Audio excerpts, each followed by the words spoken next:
ಸಮರ್ಥ ಸದ್ಗುರು ಸಿದ್ಧಾರೂಢ ಮಹಾಸ್ವಾಮಿಗಳವರ ದಿವ್ಯ ಚರಣಾರವಿಂದಗಳನ್ನು ಹೃನ್ಮಂದಿರದಲ್ಲಿ ಸ್ಮರಿಸಿಕೊಂಡು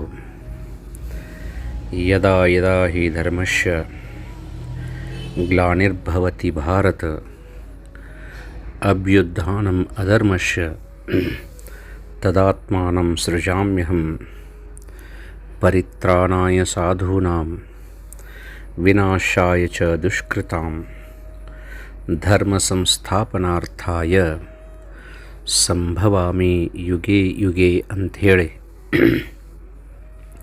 ಕೃಷ್ಣ ಭಗವಂತ ನಮ್ಮೆಲ್ಲರಿಗೂ ಸಹಿತ ಅಭಯವನ್ನು ನೀಡಿದ. ಯಾವಾಗ ಜಗತ್ತಿನಲ್ಲಿ ಅಧರ್ಮ ಹೆಚ್ಚಾಗತೈತಿ, ಆ ಅಧರ್ಮದಿಂದ ಧರ್ಮವನ್ನು ರಕ್ಷಣೆ ಮಾಡಬೇಕಂಥೇಳಿ ಅನೇಕ ರೂಪಗಳನ್ನು ಧಾರಣೆ ಮಾಡಿ ನಾ ಭೂಮಿಗೆ ಇಳಿದು ಬಂದು ಧರ್ಮವನ್ನು ಮರುಸ್ಥಾಪನೆ ಮಾಡಿ ಜಗತ್ತಿನಲ್ಲಿ ಧರ್ಮದ ಜಾಗೃತಿಯನ್ನು ಮೂಡಿಸ್ತೀನಿ ಅಂತ ಮಾತು ಕೊಟ್ಟ. ಅದೇ ಪ್ರಕಾರವಾಗಿ ಅನೇಕ ಮಹಾತ್ಮರು ನಮ್ಮ ಭಾರತ ದೇಶದಲ್ಲಿ ಜನಿಸಿದರು. ತಾವು ಸಾಮಾನ್ಯ ಮನುಷ್ಯರಲ್ಲ, ಜಗತ್ತನ್ನು ಉದ್ಧರಿಸಲಿಕ್ಕೆ ಬಂದಂಥ ಅವತಾರಿ ಪುರುಷರು ಅಂಥೇಳಿ ಸಿದ್ಧಪಡಿಸಿ ತೋರಿಸಿದರು. ಅಂಥ ಅನೇಕ ಪುಣ್ಯಾತ್ಮರುಗಳಲ್ಲಿ ಲಚ್ಚಾಣದ ಸಿದ್ಧಲಿಂಗ ಮಹಾರಾಜರು ಅಗ್ರಗಣ್ಯರು ಅಂದ್ರೆ ತಪ್ಪಾಗಲಿಕ್ಕಿಲ್ಲ. ಪಂಚಾಳ ಕುಲದಲ್ಲಿ ಜನಿಸಿ ಬಡಿಗತನವನ್ನು ಸಿದ್ಧಿ ಮಾಡಿಕೊಂಡು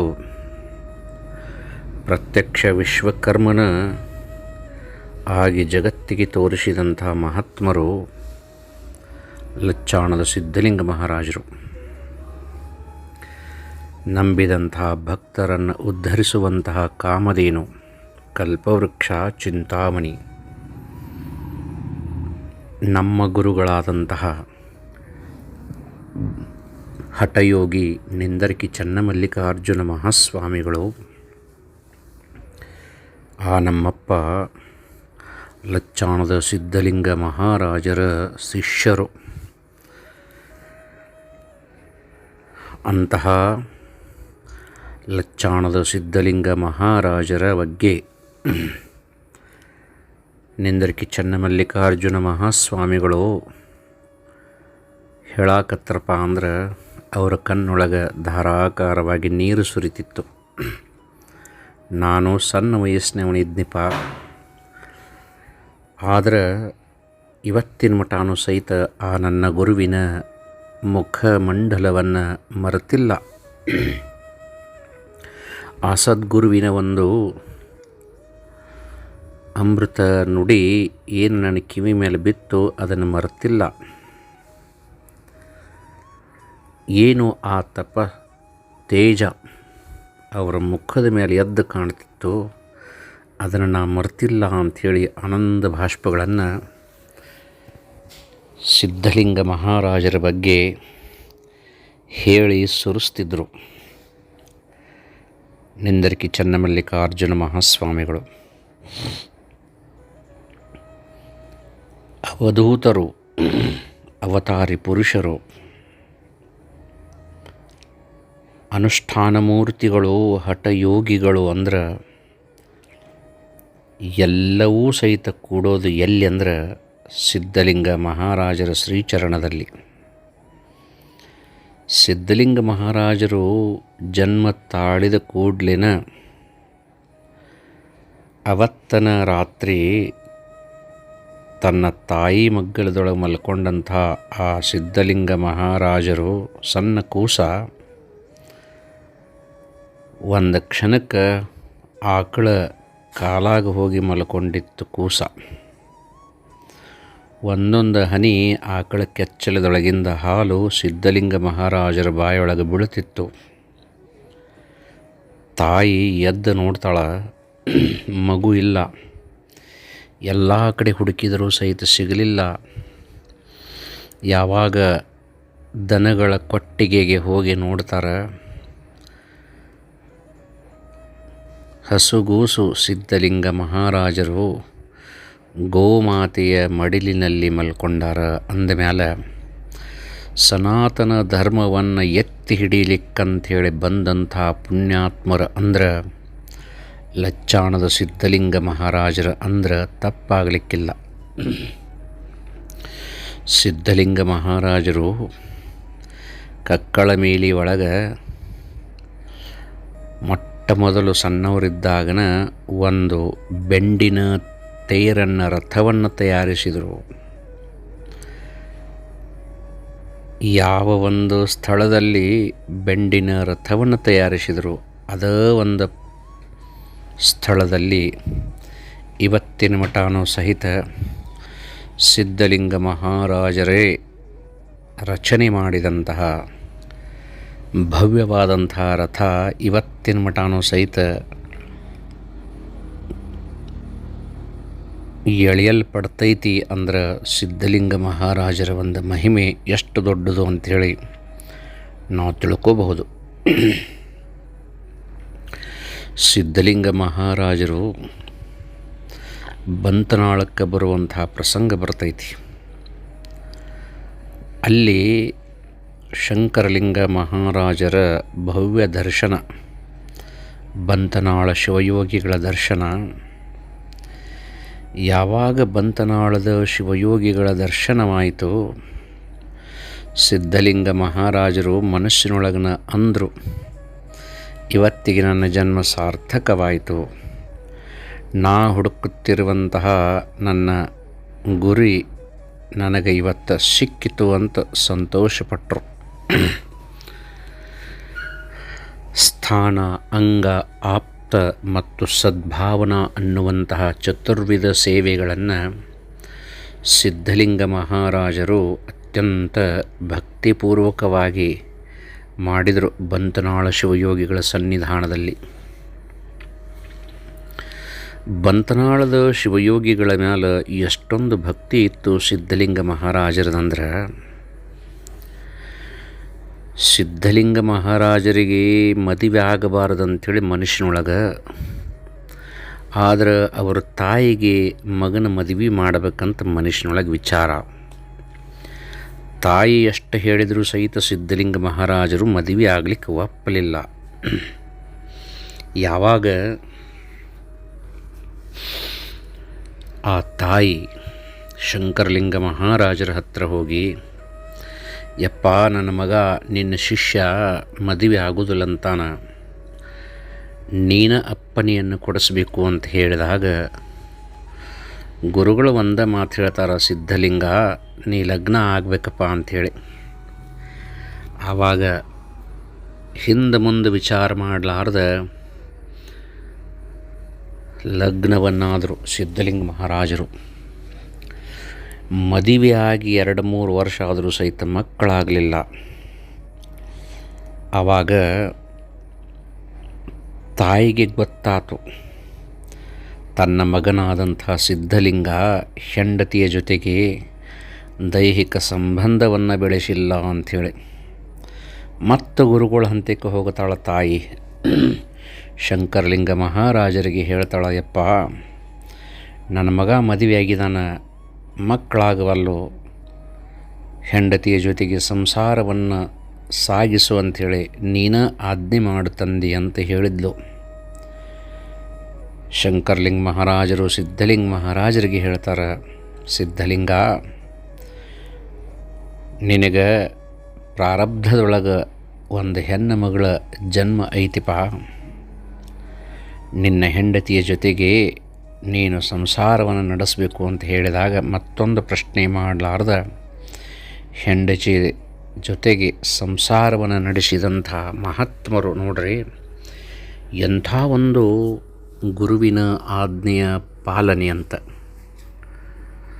ಗುರುವಿನ ಆಜ್ಞೆಯ ಮುಂದೆ ತನ್ನ ಇಚ್ಛೆ ಏನೂ ಇಲ್ಲ ಅಂತ ಅದರ ಅರ್ಥ. ಯಾವಾಗ ಅವರಿಗೆ ಒಂದು ಹೆಣ್ಣು ಮಗು ಹುಟ್ಟಿತು. ಶಂಕರಲಿಂಗ ಮಹಾರಾಜರ ಆಜ್ಞೆಯನ್ನು ಪಡ್ಕೊಂಡು ಶ್ರೀಶೈಲಕ್ಕೆ ಹೊಂಟ ನಿಂತರು. ಬಿಸಿಲಿನೊಳಗೆ ಹೆಂಡತಿ ಹೇಳ್ತಾಳೆ, ನಾನು ನಿಮ್ಮ ಜೊತೆ ಬರ್ತೇನಂಥೇಳಿ. ಆವಾಗ ಇನ್ನೂ ಕೂಸ ಹುಟ್ಟಿ 11 ದಿನವೂ ಆಗಿಲ್ಲ. ನೀ ಬಾಣತಿ, ಹೆಂಗೆ ಬರ್ತಿ, ಬೇಡ ಇಲ್ಲೇ ಇರು ಅಂತ ಸಿದ್ಧಲಿಂಗ ಮಹಾರಾಜರು ಹೇಳ್ತಾರೆ. ಆವಾಗ ಸಿದ್ಧಲಿಂಗ ಮಹಾರಾಜರ ಧರ್ಮಪತ್ನಿ ನಾನು ನಿಮ್ಮ ಜೊತೆ ಬರೋಕಿನ ಅಂತ ಹಠ ಹಿಡಿತಾಳೆ. ಆವಾಗ ಅವ್ರು ಏನು ಹೇಳ್ತಾರಂದ್ರೆ, ಕಾಲೊಳಗೆ ಚಪ್ಪಲಿ ಧರಿಸೋಂಗಿಲ್ಲ, ಹೊಟ್ಟೆ ಹಸದೈತೆ ಅನ್ನೋಂಗಿಲ್ಲ, ದುಃಖ ಆಗೈತೆ ಅನ್ನೋಂಗಿಲ್ಲ ಅಂದ್ರೆ ಬರ್ಬೇಕಂತ ಹೇಳ್ತಾರೆ. ಆತಂತ ಹೇಳ್ಕಾರ ಒಪ್ಪಿಕೊಂಡು ಧರ್ಮಪತ್ನಿ ತನ್ನ ಪತಿದೇವರನ್ನು ಹಿಂಬಾಲಿಸಿದಾಳ. ಅರ್ಧ ದಾರಿ ಹೋದ ಕೂಡಲೇ ಕೂಸ ಜೀವ ಬಿಡಾಕತ್ರಿ. ಹಸುಗೂಸ ಬಿಸಿಲೊಳಗೆ ಬಳಲಿತು, ಬೆಂಡಾತು, ಸಾವು ಸಮೀಪಿಸಿತು. ಆವಾಗ ತನ್ನ ಪತಿದೇವರನ್ನು ಕೂಗಿ ಕರಿತಾಳ, ನನ್ನ ದೇವರ ಹೊಳ್ಳಿ ಬರ್ರಿ, ನಿಮ್ಮ ಮಗಳು ಪ್ರಾಣ ಬಿಡಾಕತ್ತಾಳ ಅಂದರೂ ಸಹಿತ ಹೊಳ್ಳಿ ನೋಡಲಾರ್ದಂಥ ನಿಜವಾದ ವಿರಕ್ತ ನಮ್ಮಪ್ಪ ಲಚ್ಚಾಣದ ಸಿದ್ಧಲಿಂಗ ಮಹಾರಾಜರು. ಕೂಸ ಅಲ್ಲೇ ಪ್ರಾಣ ಬಿಟ್ಟರೂ ಸಹಿತ ಮುಂದೆ ಇಟ್ಟ ಹೆಜ್ಜೆಯನ್ನು ಹಿಂದಿಡಲಾರ್ದಂತಹ ಮಹಾತಪಸ್ವಿ ಸಿದ್ಧಲಿಂಗ ಮಹಾರಾಜರು. ಯಾವ ಒಂದು ಪುಣ್ಯದ ಫಲವೋ ಜಿಗಜಿಣಗಿ ಕೌದ್ಯಪ್ಪಜ್ಜ ಆ ಒಂದು ಸ್ಥಳದಲ್ಲಿ ಬಂದ.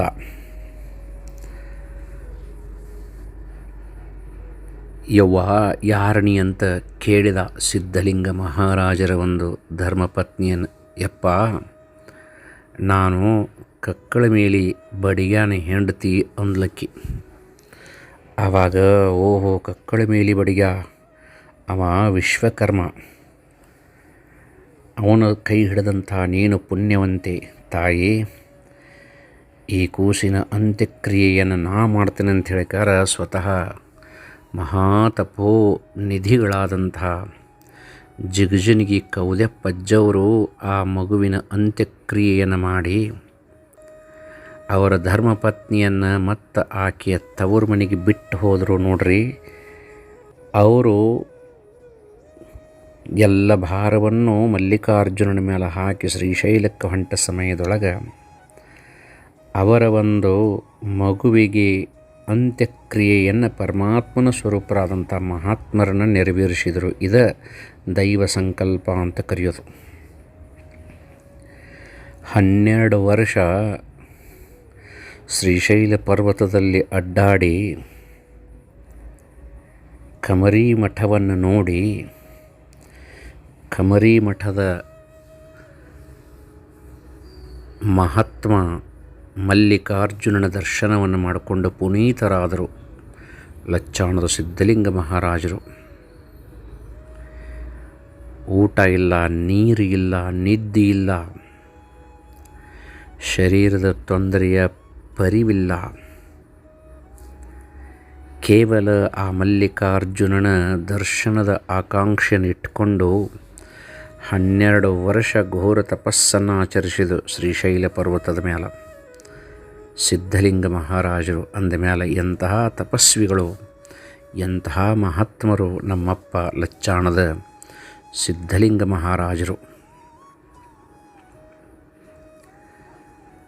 12 ವರ್ಷದ ನಂತರ ಹೊಳ್ಳಿ ಎಲ್ಲಿ ಬಂದ್ರಪ್ಪ ಅಂದ್ರೆ ಜಿಗಜಿಣಗಿಗೆ ಬಂದರು. ಕೌದ್ಯಪ್ಪ ಮಹಾರಾಜರು ಅಲ್ಲಿ ಅನೇಕ ಪರೀಕ್ಷೆಗಳನ್ನು ಒಡ್ಡಿದ್ರು. ಅವರಿಗೆ ಸುಂದರವಾದಂಥ ಸ್ತ್ರೀಯರನ್ನು ಬಿಟ್ಟು ಮೈಮೇಲೆ ಒಂದೂ ಬಟ್ಟೆ ಇಲ್ಲದಂಗೆ ಅವರಿಗೆ ಮೈತುಂಬ ಎಣ್ಣೆ ಹಚ್ಚಿಸಿ ಸ್ನಾನ ಮಾಡೋಕ್ಕೆ ಹಚ್ಚಿದ್ರೆ ಹಸುಗೂಸಾಗಿ ಮಲ್ಕೊಂಡಿದ್ದರು ಸಿದ್ಧಲಿಂಗ ಮಹಾರಾಜರು ಆ ಸುಂದರವಾದ ಸ್ತ್ರೀಯರ ಒಂದು ತೊಡಿ ಮೇಲೆ. ಆವಾಗ ಕೇಳ್ತಾರೆ ಸಿದ್ಧಲಿಂಗ ಮಹಾರಾಜರನ್ನು, ನೀ ಯಾರಪ್ಪ ಅಂತ ಹೇಳಿಕಾರ. ನಾನು ಕಕ್ಕಳ ಮೀಲಿ ಬಡಿಗ್ಯ ಅಂತಂದರು. ಓಹೋ ಹೋ ಹೋ, ನಿನ್ನ ದರ್ಶನ ಆಕಾಂಕ್ಷೆ ನನಗೆ ಭಾಳ ಇತ್ತಪ್ಪ. ನಿನ್ನ ಮಗಳು ದೇಹವನ್ನು ಬಿಟ್ಟಾಗ ಆ ಕೂಸಿನ ಅಂತ್ಯಕ್ರಿಯೆಯನ್ನು ಮಾಡಿದ್ದೆ. ಈ ಮಗುವಿನ ಜನ್ಮದಾತ ಅದೆಷ್ಟು ಪುಣ್ಯವಂತನಿರಬಹುದು ಅಂತ ಮನಸ್ಸಿನೊಳಗೆ ಹಂಬಲಿಸಿದ್ದೆ. ಇವತ್ತು ನನಗೆ ನಿನ್ನ ಭೇಟಿ ಆಯಿತು ಅಂಥೇಳಿಕಾರ ತಮ್ಮ ತಪಶಕ್ತಿಯನ್ನು ಸಿದ್ಧಲಿಂಗ ಮಹಾರಾಜರಿಗೆ ಎರೆದರು. ಜಗಜನಿಗೆ ಕೌದೆಪ್ಪಜ್ಜವರು ಅಂತ ಹೇಳ್ತಾರೆ. ಎಂತಹ ಪುಣ್ಯಾತ್ಮರಂತ ಲಚ್ಚಾಣದ ಸಿದ್ಧಲಿಂಗ ಮಹಾರಾಜರು. ಎಷ್ಟೊಂದು ವೈರಾಗ್ಯ, ಎಷ್ಟೊಂದು ಸಾಧನೆಯ ಹಂಬಲ, ಎಷ್ಟೊಂದು ಗುರುಭಕ್ತಿ. ಶಂಕರಲಿಂಗ ಮಹಾರಾಜರು ಒಂದು ಸಾರಿ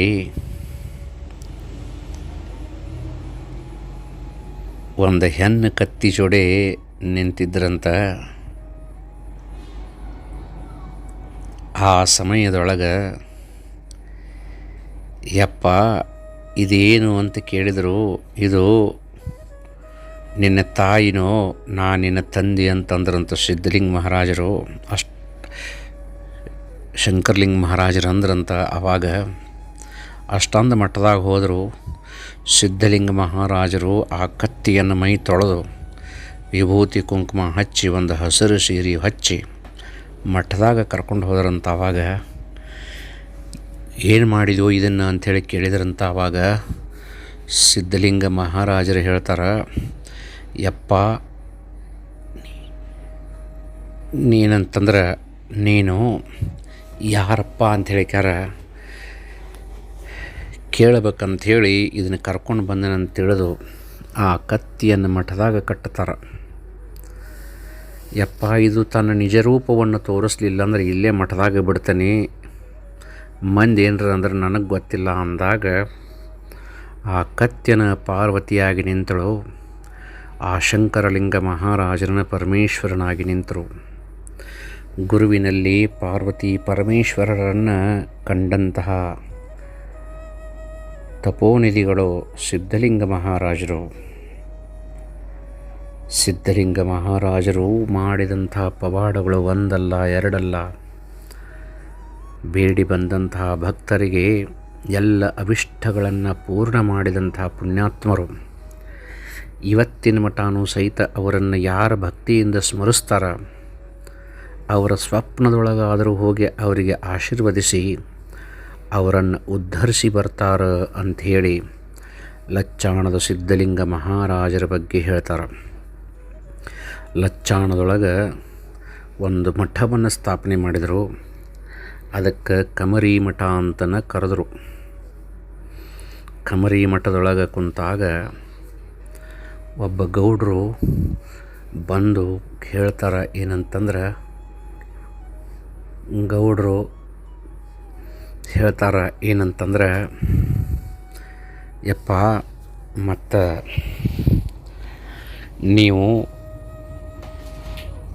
ಶ್ರೀಶೈಲದ ಕಮರಿ ಮಠಕ್ಕೆ ಹೋಗಿ ದರ್ಶನವನ್ನು ಮಾಡಿಕೊಂಡಿದ್ರಿ ಅಂತ ಹೇಳ್ತಾರೆ. ಅಲ್ಲಿ ಹೆಂಗೆ ಹೋಗಿದ್ರಿ ಅಪ್ಪ ನೀವು ಅಂತ ಕೇಳಿದಾಗ, ಇಲ್ಲ ನಾ ಘೋರವಾದಂಥ ಅರಣ್ಯದೊಳಗೆ ಸುತ್ತ ಹೊಡೆದೆ, ಎಲ್ಲಿ ಹೋದರೂ ನನಗೆ ದಾರಿ ಸಿಗಲಿಲ್ಲ. ಕಡೀಕ ಒಂದು ದೊಡ್ಡದ ಪರ್ವತ, ಆ ಕಲ್ಲಿನ ಪರ್ವತದೊಳಗೆ ಒಂದು ದೊಡ್ಡ ಗುಹೆ. ಆ ಗುಹೆ ಒಳಗೆ ಹೋದ್ಮೇಲೆ ಒಂದು 7 ಮೆಟ್ಟಿನ ಹುಲಿ ಬಾಯಿ ತಕ್ಕೊಂಡು ನಿಂತಿತ್ತು. ಅದರ ಬಾಯಾಗ ಕಾಲಿಟ್ಟು ನಾನು ಮ್ಯಾಲೆ ಹತ್ತಿದೆ. ಒಳಗೆ ಹೋಗೋ ಮಠ ಎಲ್ಲಿ ನೋಡಿದಲ್ಲಿ ಕತ್ಲಿ ತುಂಬಿತ್ತು. ಒಂದು ದೊಡ್ಡ ಹೆಬ್ಬಾವು ದಾಟಿ ಹೊಂಟಿತ್ತು. ಇದು ದಾರಿ ಇದ್ದಲ್ಲಿ ಹೊಂಟೈತೆ ಅಂತ ತಿಳಿದು ಹೆಬ್ಬಾವಿನ ಮೇಲೆ ಮಲ್ಕೊಂಡೆ. ಆ ಹೆಬ್ಬಾವನ ನನ್ನನ್ನು ಆ ಕಮರಿ ಮಠದ ದಿವ್ಯ ಪುರುಷನ ದರ್ಶನವನ್ನು ಮಾಡಿಸಿತು ಅಂತ ಹೇಳ್ತಿದ್ರು. ಆವಾಗ ಗೌಡ ಮತ್ತು ಗೌಡನ ಹೆಂಡತಿ ಅದನ್ನು ಕೇಳ್ಕೋತ ಇದ್ದರು. ಅದ ಹೇಳ್ಕೋತನ ಸಿದ್ಧಲಿಂಗ ಮಹಾರಾಜರು ಒಂದು ಹುಟ್ಟು ಮಾಡಾಕತ್ತಿದ್ರು. ಕಟ್ಟಿಗೆ ಹುಟ್ಟ, ಒಂದು ಕೈಯಾಗ ಉಳಿ ಐತಿ, ಇನ್ನೊಂದು ಕೈಯಾಗ ಕಟ್ಟಿಗೆ ಐತಿ. ಅವನ್ನ ಎರಡೂ ಅಲ್ಲೇ ಬಿಟ್ಟು ನಾ ಹಿಂಗೆ ಜಿಗಿದೆ, ನಾ ಹಿಂಗೆ ಮಲಗಿದೆ, ನಾ ಹಿಂಗೆ ಅಡ್ಡ ಬಿದ್ದೆ ಅಂತ ಹೇಳ್ತಿದ್ರಂತ. ಗೌಡ ಮತ್ತು ಗೌಡತಿಗೆ ಅವ್ರು ಏನು ಹೇಳತ್ತಾರ ಆ ಕಡೆ ಲಕ್ಷ್ಯ ಇಲ್ಲ. ಅವರು ಹುಟ್ಟು ತಯಾರು ಮಾಡ್ತಿದ್ರಲ್ಲ, ಆ ಹುಟ್ಟು ಮಾಡುವಂಥ ಕಟ್ಟಿಗೆ ಮತ್ತು ಅದಕ್ಕೆ ಉಪಯೋಗಿಸುತ್ತಿರುವಂಥ ಉಳಿ ಹಂಗೆ ಅಂತರ ಮ್ಯಾಲೆ ನಿಂತಿದ್ದು ಅಂತವು. ಅವನ್ನ ನೋಡ್ತಿದ್ರಂಥವ್ರು. ಆವಾಗ ಗೌಡನ ಹೆಂಡತಿಗೆ ಹೇಳ್ತಾರೆ ಸಿದ್ಧಲಿಂಗ ಮಹಾರಾಜರು, ನೋಡಪ್ಪ, ಜಗತ್ತಿನೊಳಗೆ ಬರೀ ಚಮತ್ಕಾರ ಬೇಕಾಗಿತ್ತು, ನಮಸ್ಕಾರ ಬ್ಯಾಡಾಗೈತಿ. ನಾ ಹೇಳಿದಂತಹ ಒಂದು ವಿಷಯವನ್ನು ನೀವು ಕಿವಿಗೊಟ್ಟು ಆನಂದದಿಂದ ಕೇಳಿದ್ರಿಪ್ಪ ಅಂದ್ರೆ ನಿಮಗೆ ಸಹಿತ ಮಲ್ಲಿಕಾರ್ಜುನ ದರ್ಶನ ಆಗತ್ತಿತ್ತಪ್ಪ. ಆದ್ರೆ ನಾ ಹೇಳೋದ ಕಡೆ ಬಿಟ್ಟು ಇವೆರಡು ಅಂತರ ಮೇಲೆ ನಿಂತಿದ್ದರ ಕಡೆ ನಿಮ್ಮ ಲಕ್ಷ್ಯ ಇತ್ತಪ್ಪ. ಜಗತ್ತನ್ನೋದು ಹಿಂಗೆ ಐತಿಪ್ಪ, ಇದಕ್ಕೆ ಮಾಯಿ ಅಂಥೇಳಿ ಕರೆದರು ಅಂಥೇಳಿ ಸಿದ್ಧಲಿಂಗ ಮಹಾರಾಜರು ವಿಶೇಷವಾಗಿ ಅಲ್ಲಿ ಬೋಧನೆಯನ್ನು ಮಾಡ್ತಾರೆ.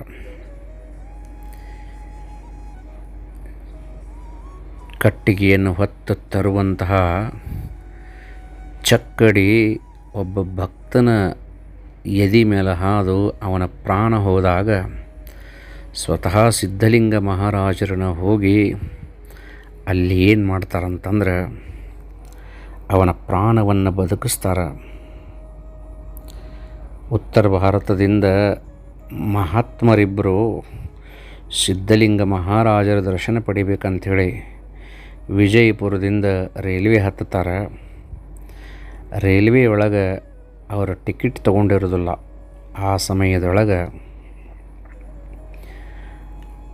ಆ ರೈಲ್ವೆ ಅಧಿಕಾರಿ ಏನು ಮಾಡ್ತಾನಂದ್ರೆ ಅವರನ್ನು ಛಳಿಸ್ತಾನ ಮತ್ತು ನಿಮ್ಮನ್ನು ಜೈಲಿಗೆ ಹಾಕ್ತೀನಿ ಅಂತ ಬೆದರಿಸ್ತಾನ. ಆವಾಗ ಸಿದ್ಧಲಿಂಗ ನೀನು ರಕ್ಷಣೆ ಮಾಡಬೇಕು ನಮ್ಮನ್ನಂತ ಹೇಳಿ ಸಿದ್ಧಲಿಂಗೇಶ್ವರರನ್ನು ಸ್ಮರಿಸ್ಕೋತ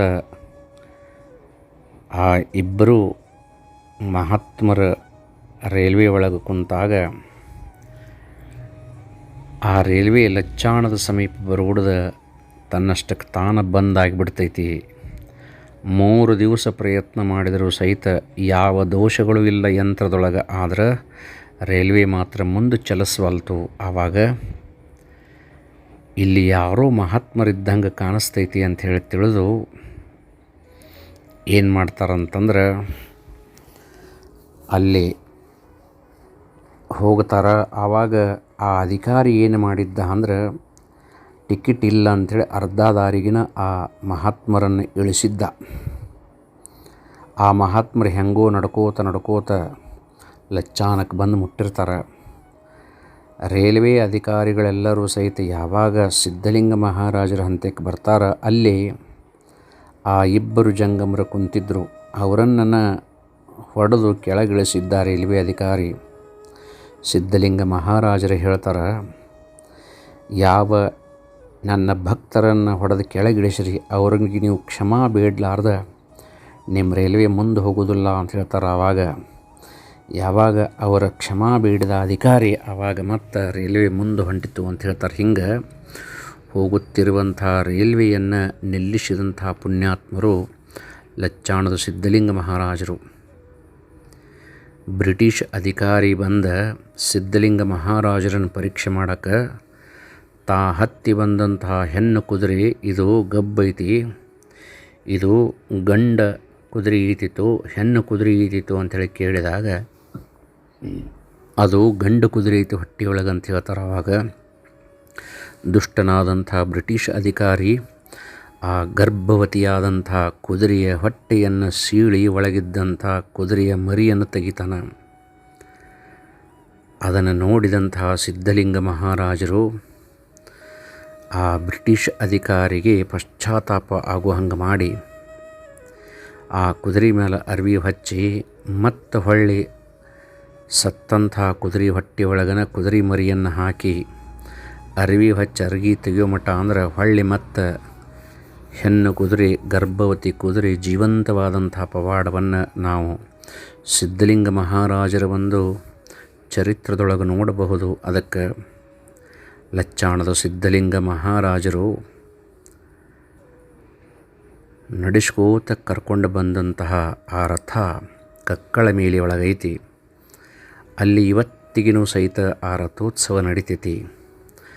ಆ ರಥೋತ್ಸವದಲ್ಲಿ ಪಾಲ್ಗೊಳ್ಳಲಿಕ್ಕೆ ನಮಗೆ ಆಗದಿದ್ದರೂ ಸಹಿತ ನಾವು ಇಲ್ಲಿಂದನೇ ಆ ಪುಣ್ಯ ರಥೋತ್ಸವವನ್ನು ಸ್ಮರಣೆ ಮಾಡಿದರೆ ನಮ್ಮ ಜನ್ಮನ ಪಾವನವಾಗ್ತೈತಿ. ಎಷ್ಟೋ ಸಾರಿ ನಿಮಗೆ ಹೇಳಿದೆ ನಾನು, ಸಿದ್ಧಾರೂಢರಿಗೆ ಭೇಟಿ ಆಗಬೇಕಂಥೇಳಿ. ಸಿದ್ಧಲಿಂಗ ಮಹಾರಾಜರು ಹುಬ್ಬಳ್ಳಿಗೆ ಬಂದಿದ್ದರು ಶಿವರಾತ್ರಿ ಮರುದಿವಸ. ಒಂದು ಗಾಳಿಗೆ ಸಹಿತ ಒಳಗೆ ಹೋಗೋಕೆ ಅವಕಾಶ ಇಲ್ಲ, ಅಷ್ಟು ಜನದಟ್ಟಣೆ. ಒಳಗೆ ಸಿದ್ಧಾರೂಢರದಾರ. ಸಿದ್ಧಲಿಂಗ ಮಹಾರಾಜರನ್ನು ಯಾರೂ ಒಳಗೆ ಬಿಡವಲ್ರು. ನಿನ್ನನ್ನು ಕಾಣಬೇಕಂಥೇಳಿ ಅಷ್ಟು ದೂರಿಂದ ಬಂದರೂ ನನಗೆ ನಿನ್ನ ದರ್ಶನವಾಗವಲ್ತು, ನೀನೇ ನನ್ನ ಹಂತಕ್ಕೆ ಬರೋ ಹಂಗೆ ಮಾಡ್ತೇನೆ ನೋಡಂಥೇಳಿ ಸಿದ್ಧಲಿಂಗ ಮಹಾರಾಜರು ಸಿದ್ಧಾರೂಢ ಮಠದ ಕೆರೆಯ ದಂಡಿ ಮೇಲಿರುವಂಥ ಒಂದು ಮಾವಿನ ಗಿಡದ ಬುಡಕ್ಕೆ ಕುಂತಿರ್ತಾರೆ. ಕುಂತ ತಮ್ಮ ಜೋಳಿಗೆ ಒಳಗೆ ಕೈ ಹಾಕಿ ಒಂದೊಂದು ಬುಂದಿ ಉಂಡೆ ತೆಗಿತಿರ್ತಾರೆ. ಎಲ್ಲ ಭಕ್ತರಿಗೆ ಕೊಡ್ತಿರ್ತಾರೆ. ಆವಾಗ ಜಾತ್ರೆ ಒಳಗೆಲ್ಲ ಸುದ್ದಿ ಆಗ್ತೈತಿ. ಮಾವಿನ ಗಿಡದ ಬುಡಕ್ಕೆ ಕೆರೆ ದಂಡಿ ಮೇಲೆ ಒಬ್ಬ ಮಹಾತ್ಮ ಕುಂತಾನ. ಜೋಳಿಗೆ ಒಳಗೆ ಕೈ ಹಾಕಿ ಬುಂದಿ ಲಾಡು ಕೊಡಕತ್ತಾನ. ಭಾಳ ಅಮೃತ ಸಮಾನವಾದಂಥ ರುಚಿ ಐತೆ ಅಂತೇಳಿದು ಎಲ್ಲ ಜಾತ್ರೆ ಮಂದಿ ಅಲ್ಲಿ ಪಾಳೆ ಹಚ್ತು. ಸಿದ್ಧಾರೂಢರ ಭಕ್ತರನ್ನು ಕೇಳ್ತಾರೆ, ಎಲ್ಲಿ ಹೋತೋ ಮಂದಿಲ್ಲ ಅಂತ ಹೇಳ್ತಾರೆ. ಇಲ್ಲ, ಮಾವಿನ ಗಿಡದ ಬುಡಕ್ಕೆ ಯಾವೊಬ್ಬ ಮಹಾತ್ಮ ಬಂದಾನ ಅಂತ ಹೇಳಿದ ಕೂಡಲೇ ಅವ್ರು ಯಾರು ಕೇಳ್ಕೊಂಡು ಬರೀಪ್ಪ ಅಂತ ಸಿದ್ಧಾರೂಢರು ಹೇಳ್ತಾರೆ. ಆವಾಗ ಸಿದ್ಧಾರೂಢರ ಭಕ್ತರು ಬಂದು ಸಿದ್ಧಲಿಂಗ ಮಹಾರಾಜರನ್ನು ನೀವು ಯಾರು ಅಂತ ಕೇಳ್ತಾರೆ. ಒಳಗೆ ಕುಂತವನ ಹೊರಗೆ ಕುಂತೇನಂತ ಹೇಳು ಅಂತ ಹೇಳ್ಕಾರ. ಸಿದ್ಧಲಿಂಗ ಮಹಾರಾಜರು ಹೇಳಿ ಕಳಿಸ್ತಾರೆ. ಆವಾಗ ಬರಿಗಾಲಿನಿಂದ ಓಡ್ಕೋತ ಬರ್ತಾರೆ ಸಿದ್ಧಾರೂಢರು ಸಿದ್ಧಲಿಂಗ ಮಹಾರಾಜರ ಬೆಟ್ಟಿಗೆ. ಸಿದ್ಧಲಿಂಗ ಮಹಾರಾಜರು ಸಿದ್ಧಾರೂಢರನ್ನ ನೋಡಿ ಆನಂದ ಬಾಷ್ಪಗಳನ್ನು ಸುರಿಸಿದರು. ಸಿದ್ಧಲಿಂಗ ಮಹಾರಾಜರನ್ನು ನೋಡ್ರಿ ಸಿದ್ಧಾರೂಢರು ಆನಂದ ಬಾಷ್ಪಗಳನ್ನು ಸುರಿಸಿದರು. ಇಬ್ಬರು ಆಲಿಂಗನವನ್ನು ಮಾಡಿಕೊಂಡ್ರು. ಅಷ್ಟನುಗುಡದ ಸಿದ್ಧಾರೂಢ ಮಠದ ಮುಖ್ಯ ಬಾನಸಿಗ ಮಂಟೂರ ರಾಚಪ್ಪ ಓಡಿ ಬಂದು ಹೇಳ್ತಾನೆ, ಯಪ್ಪ, ಜಾತ್ರೆಗಂತೇಳಿ ತಯಾರು ಮಾಡಿದಂಥ 1,00,000 ಬುಂದಿ ಉಂಡಿ ಏಕಾಏಕಿ ಎಲ್ಲ ಖಾಲಿಯಾಗಿಬಿಟ್ಟಿದ್ದಾವೆ, ಇನ್ನೂ ಊಟನ ಆರಂಭ ಮಾಡಿಲ್ಲ ಅಂತ ಹೇಳ್ತಾನೆ. ಆವಾಗ ಸಿದ್ಧಾರೂಢರಂತಾರ, ಸಿದ್ಧಲಿಂಗ ಎಲ್ಲಿ ಉಂಡಿ ಕೊಟ್ಟಿಯೋ ಅಂತ ಕೇಳ್ತಾರೆ. ನಾನು ಜೋಳಿಗೆ ಒಳಗೆ ಕೈ ಹಾಕ್ತಿದ್ನಿಪ್ಪ, ಅದು ನಿನ್ನ ಅಡಿಗೆ ಮನೆಗೆ ಹೋಗ್ತಿತ್ತು ಅಂತ ಹೇಳ್ಕಾರ ಸಿದ್ಧಲಿಂಗ ಮಹಾರಾಜರು ಸಿದ್ಧಾರೂಢರಿಗೆ ಹೇಳ್ತಾರೆ. ಆವಾಗ ಇಬ್ಬರು ಮಹಾತ್ಮರನ್ನು ಕರ್ಕೊಂಡು ಹೋಗಿ ಅಡಿಗೆ ಮನೆ ಹಂತಕ್ಕೆ ಕುಂಡ್ರಿಸಿ ಪಾದ ಪೂಜೆಯನ್ನು ಮಾಡಿ ಆ ಪಾದೋದಕವನ್ನು ಅಡಿಗೆ ಮನೆ ಬಾಗಿಲಿಗೆ ಒಜ್ಜಿ ಬಾಗಿಲ ತೆಗೆಯೋ ಮಠ ಅಂದರೆ 1,00,000 ಉಂಡಿ ಮಾಡಿದ್ದು ಹೆಂಗಿದ್ವು ಹಂಗೆ ಇದ್ದು ಅಂತ ಹೇಳ್ತಾರೆ. ಹಿಂಗೆ ಸಿದ್ಧಲಿಂಗ ಮಹಾರಾಜರು ಅನೇಕ ಲೀಲೆಗಳನ್ನು ತೋರಿಸಿದರು. ಇವತ್ತಿನ ಮಠನೂ ಸಹಿತ ನಂಬಿದಂಥ ಭಕ್ತರ ಮನೋಕಾಮನೆಗಳನ್ನು ಪೂರ್ಣ ಮಾಡುವ ಮಹಾತ್ಮರಾದರು. ಜಗತ್ತನ್ನು ಉದ್ಧರಿಸುವಂತಹ ಘನ ಮಹಿಮರಾದಂತಹ ಮುಗುಳುಕೋಡದ ಯಲ್ಲಾಲಿಂಗ ಮಹಾಪ್ರಭುಗಳನ್ನು ಜಗತ್ತಿಗೆ ನೀಡಿದಂತಹ ಪುಣ್ಯಾತ್ಮರು ಸಿದ್ಧಲಿಂಗ ಮಹಾರಾಜರು. ಆ ಸಿದ್ಧಲಿಂಗ ಮಹಾರಾಜರು ಯಲ್ಲಪ್ಪ ಅನ್ನುವಂತಹ ಒಬ್ಬ ಪುಣ್ಯಾತ್ಮನನ್ನು ಪರೀಕ್ಷೆ ಮಾಡಿ ಪರೀಕ್ಷೆ ಒಳಗೆ ಜಯಶಾಲಿಯಾದಂಥ ಯಲ್ಲಪ್ಪನನ್ನು ನೀನು ಯಲ್ಲಪ್ಪನಲ್ಲೋ ಯಲ್ಲಾಲಿಂಗ ಅಂತ ಹೇಳಿಕಾರ ಆಶೀರ್ವದಿಸಿದರು. ಮಗಳು ಕೂಡ ಭೂ ಕೈಲಾಸವಾಯಿತು. ಯಲ್ಲಾಲಿಂಗ ಮಹಾಪ್ರಭುಗಳು ಸಿದ್ಧಲಿಂಗ ಮಹಾರಾಜರ ಸ್ಮರಣೆಯನ್ನು ಮಾಡ್ಕೋತ ಜಗತ್ತಿನೊಳಗೆ ಸಂಚರಿಸುವಂಥ ದೇವರಾದರು. ಯಾವಾಗ ಸಿದ್ಧಲಿಂಗ ಮಹಾರಾಜರ ಒಂದು ಅಂತ್ಯಕಾಲ ಬಂತು, ಶರೀರವನ್ನು ಬಿಡುವ ಸಮಯ, ಯಲ್ಲಾಲಿಂಗ ಮಹಾಪ್ರಭುಗಳು ಬಿಕ್ಕಿ ಬಿಕ್ಕಿ ಅಳತಿದ್ರಂತ, ಯಪ್ಪ ನನ್ನ ಬಿಟ್ಟು ಹೋಗಬೇಡ ಅಂಥೇಳಿ. ನಾ ಎಲ್ಲಿ ಹೋಗೋದಿಲ್ಲೋ ಮತ್ತೆ ಬರ್ತೇನೆ ನಿನ್ನ ಹಂತಕ್ಕೆ ಅಂದ್ರಂತ. ಯಪ್ಪ ಹೆಂಗೆ ಬರ್ತೀರಿ ಅಂತ ಕೇಳಿದ್ರಂತ. ಏನಿಲ್ಲೋ ನಿನ್ನ ಶಿಷ್ಯ ಆಗಿ ಬರ್ತೇನೆ, ಇಂಥವ್ರ ಮನೆಯೊಳಗೆ ಹುಟ್ಟುತ್ತೇನೆ, ನನ್ನ ಕಾಲೊಳಗೆ ಶಂಖ ತ್ರಿಶೂಲಗಳಿರ್ತಾವೋ, ಕಿವಿ ಒಳಗೆ ಹುಟ್ಟಿದಾಗ ಮುರು ಇರ್ತಾವೋ ಅಂತ ಹೇಳಿದ್ದರಂತ. ಅದ ಪ್ರಕಾರವಾಗಿ ಸ್ವತಃ ಲಚ್ಚಾಣದ ಸಿದ್ಧಲಿಂಗ ಮಹಾರಾಜರು ಆ ಶರೀರವನ್ನು ತ್ಯಜಿಸಿ ತಮ್ಮ ಶಿಷ್ಯರಾದಂತಹ ಯಲ್ಲಾಲಿಂಗ ಮಹಾಪ್ರಭುಗಳಿಗೆ ಮಾತು ಕೊಟ್ಟಂಗೆ ಷಡಕ್ಷರಿ ಶಿವಯೋಗಿ ಸಿದ್ದರಾಮೇಶ್ವರ ಅಪ್ಪಾಜಿಯ ರೂಪದಿಂದ ಅವತಾರವನ್ನು ಎತ್ತಿ ಬರ್ತಾರೆ. ಹಿಂಗೆ ಅನೇಕ ಲೀಲೆಗಳನ್ನು ಮಾಡಿದಂತಹ ಲಚ್ಚಾಣದ ಸಿದ್ಧಲಿಂಗ ಮಹಾರಾಜರ ಮಹಾರಥೋತ್ಸವ ಕಕ್ಕಳ ಮೇಲೆಯಲ್ಲಿ ನಡೆದೈತಿ. ಅಂತಹ ಸಿದ್ಧಲಿಂಗ ಮಹಾರಾಜರ ಸಂಪೂರ್ಣವಾದ ಆಶೀರ್ವಾದ ನಮಗೆ ನಿಮಗೆ ಸದಾಕಾಲ ಇರಲಿ ಅಂಥೇಳಿ ಬೇಡಿ ನನ್ನ ಮಾತಿಗೆ ವಿರಾಮ ಕೊಡ್ತೇನೆ.